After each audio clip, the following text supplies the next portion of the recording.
Hey everyone, welcome back to the channel. Today I'm gonna show you how to add Shopify products to Google Merchant Center.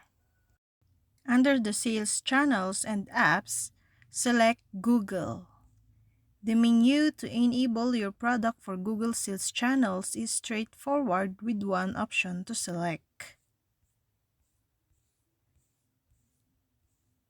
Now, connect the Shopify with the Google Merchant Center. First, connect your Google account. Next, connect your merchant account, which you can easily create on the Merchant Center website. If your product abides by Google policies, connecting the two systems will work seamlessly. To set up a Google Merchant Center product feed.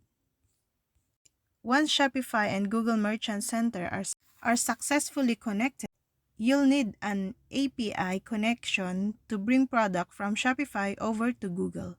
To successfully push product to the Merchant Center, select See All Methods. Follow the instructions and click on Content API. This provides an adequate primary feed name that describes the content of your feed. Select Content API to automatically upload product listing to Google Merchant. And that's all. I hope this video helped you guys. For more videos, subscribe to our YouTube channel.